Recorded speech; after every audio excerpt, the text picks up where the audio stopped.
Hi! So today I'm going to show you how to make your own homemade pasta, and obviously I know you can easily go buy it and it tastes fine, but making your own pasta you just have the sense of accomplishment, and fresh pasta tastes so much better. So follow these steps, make your own pasta and tell me how great it is. Ingredients needed is half a cup of self-raising flour, half a cup of semolina, some salt, 2 large eggs, olive oil, and if you want to infuse the pasta with some herbs, use any herbs of your choice. If you decide to go with herbs, you can add that to a blender with your eggs, and what you're going to do is you're just going to blend that together so that you get a nice puree or pulp, and then you're going to use that as your egg part of the pasta. We're just going to blend that nicely together. So all you want to do is you're going to create a well with your flour. So you go half a cup, and then with your fork, you just want to create a well in the middle, and that's where you're going to add your eggs and your olive oil, and you're just going to mix that and bring it all together. Then in the well, you'll add your eggs, and in my case, the pulp that I made with the parsley. And then mixy. See, it gets a bit messy, but it's all gonna come together in the end. Just mix. Once it's incorporated to the point where the fork is just not doing it anymore, just go in with your hands. The hands-on approach is always best. Just make sure to wash your hands. I mean, come on guys, sanitize and take off all of the jewelry. Can you see? I look very divorced right now, but it's mandatory because I don't want to infect this pasta. No, I want this to be delicious and uncontaminated. So now we're just going to knead this until all the dough is done, and you'll know once it's done. It's going to feel like a very messy situation, but trust and believe it's going to all incorporate together. Just give it some time, and then you will have that ball that you are after. And then what you want to do now is you want to work that ball. I call this the heart method. So as you can see, I'm making like a little heart.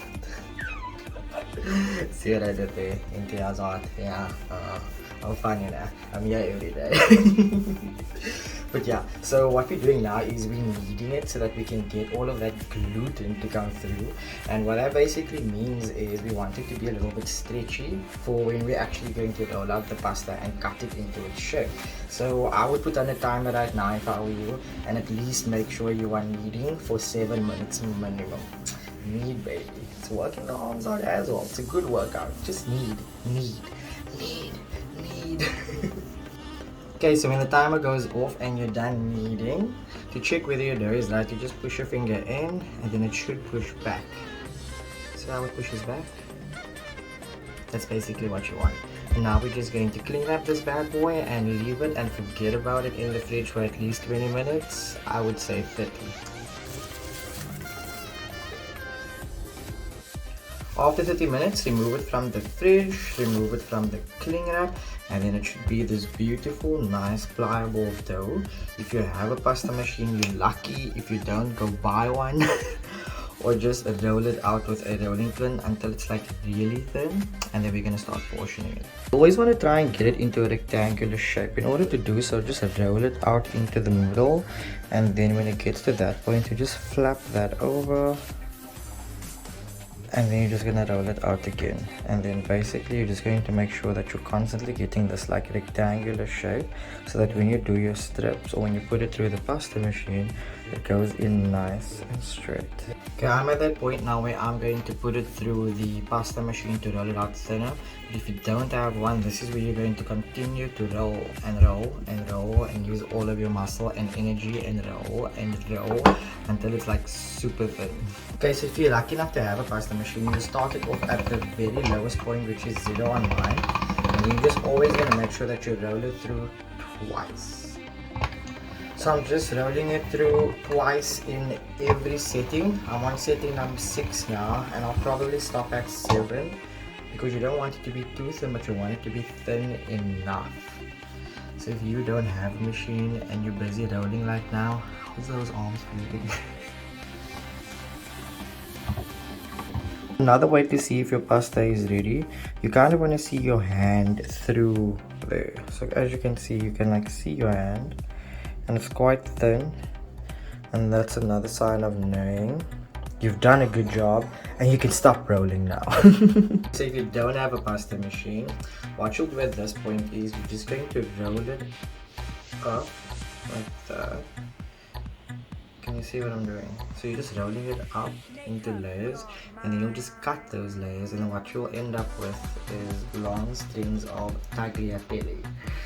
But I'm obviously gonna use the pasta machine because I bought it, so it better work for itself. See, so the cool thing about the machine is I'm basically just rolling it, and then there we go. Beautiful strands of tagliatelle ready to go. Just gonna dust that with a little bit of flour so that it can dry out.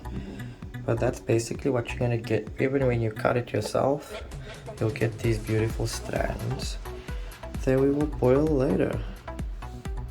And voila!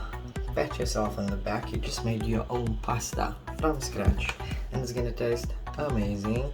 I feel like I need to start singing something like, when the moon hits the sky like a big pizza pie, that's amore. Yes. Just remember to continuously dust it with flour every now and then because you want to keep it dry and we don't want it to stick together. Okay. To cook the pasta, you're just going to add water to a pot with some salt, and then we're going to let that reach a rolling boil. Adding the salt just agitates the water and brings it to a boil much quicker. Once it reaches a rolling boil, just add your pasta and then start your timer. You want it to be in here for just 3.5 minutes, not longer, just 3.5 minutes. Next up, you're just going to drain it and then toss it with a little bit of olive oil. And look at that, your pasta is officially done, and now you can serve it with whatever sauce or whichever way you choose. I'd suggest it's best served with just like a nice creamy sauce. I, however, decided I'm gonna go with a little bit of chicken, so I'm just gonna add my pasta to a pan, and then I'm gonna add a nice lemon sauce that I made. Yeah. Now let's serve. Deliciously creamy homemade parsley pasta, a tagliatelle version with chicken and a creamy lemon sauce in product. Like I said, that sense of accomplishment that you've made your own pasta is real. It's gonna taste so good. Bon appetit!